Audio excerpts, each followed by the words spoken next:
I read that you were Beyonce's nanny. Were you Beyonce's nanny? First of all, how can I be a nanny? I'll be a manny. But you know what I mean. No, I wouldn't Beyonce's nanny. Nah, Daryl Simmons, he had a group by the name of the Dolls. Okay. And they came to Atlanta for the first time. This is before Destiny's Child became Destiny's Child.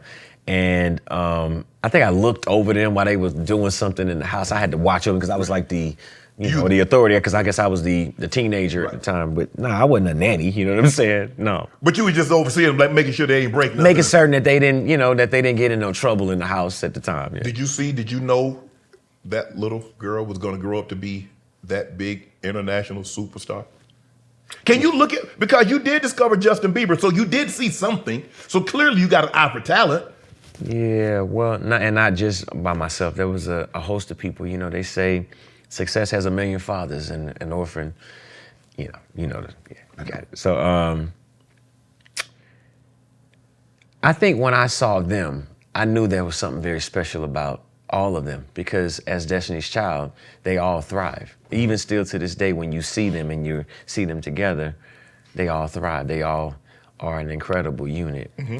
Beyonce had a talent and also too a brilliance and a brightness that was much different. And it was actually Frank Gatson who helped me see it. He worked with me at the time. He was my choreographer, and then he started working with them. Okay. And he'd always told me, man, like, she's really special. You need to keep your eye on her. I was like, man, she is really special. And really great for my sister, man, to see that she's done so amazing and continue to thrive and just get bigger and better. And whether it's musically or in her life or creativity, all of it, man. How is it working being on the stage with Michael Jackson? Because if you're in this business. It's nerve-wracking. Bruh, I'm gonna tell you, so I'm in my seat and his manager comes over to me and he says, yo, you're gonna dance with Michael tonight. I'm like, I'm watching the show. What the heck do you mean I'm getting ready to dance with Michael? So he's like, no, come backstage. I'm like, first of all, I ain't got my Air Force Ones and I'm in boots. I can't dance in boots. So I'm like, oh my God. So now I'm going crazy. I'm backstage running around, I was asking like the people on the street, like, yo, I literally left, bro. And I ran outside down the street asking somebody for some shoes. Give me some Air Force Ones. It was like Wallabies and like some New Balances. I was like, nah, that ain't gonna get it. I need Air Force Ones. So I come back in. I ain't got my Air Force Ones. I have some boots. So anyway, I went out there. So y'all see me I'm stuck a little bit.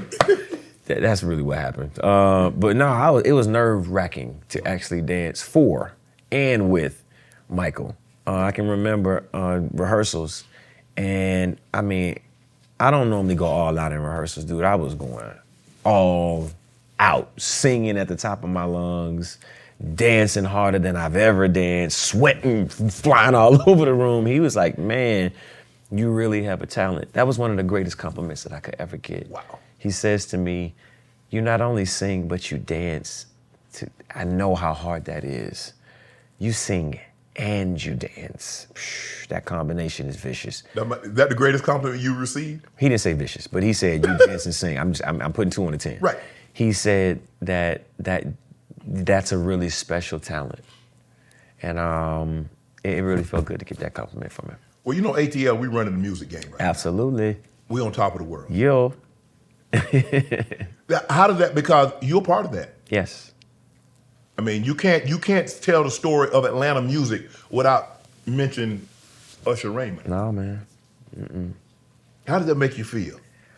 Man, we did something, man. The Ace, man, listen, the South got something to say is what Dre said, and we've been saying it for a long time, and the potency of that, I think it's great. I think more than anything, again, there's this transition and this focus just for me, and I think it should be a focus for more artists, you know what I'm saying, to really focus on the other things that these genres or Southern music and entertainment breeds.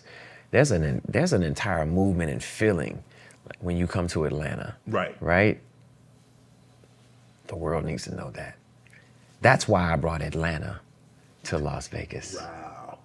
You need to understand it.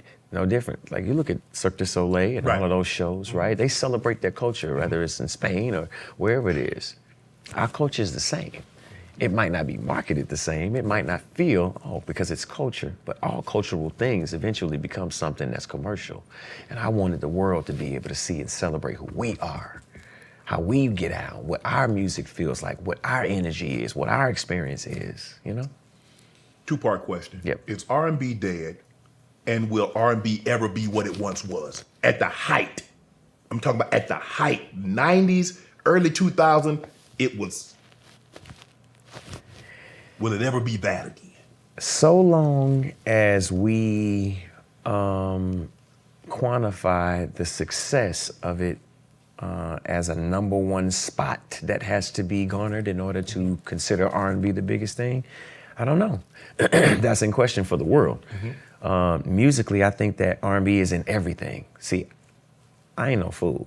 I understand where it all comes from. I understand the source. Right. Maybe y'all don't understand the source. Maybe you don't understand that it's gospel, blues, R&B, and everything flowed upward from there. So, no, it's gonna forever be a source. Will it be and have potency for the entire world to celebrate? I believe so, and I'm gonna continue to fight for it. I'm gonna continue to be that conduit for it. As I said, man, it's a kingdom that I'm after. I want the world to understand the value of what this music is, not just the service of it. Yeah, you put it on to make love. Yeah, you put it on to celebrate good times. Yeah, you put it on to emote and have emotions, but it also too serves so many other things that we gotta celebrate as well, you know? Want to join Club Shay Shay? Become an official member by hitting that subscribe button, where you never know who's going to be joining us for drinks and conversation. Don't be late to the party, because you know we like to do something before two something.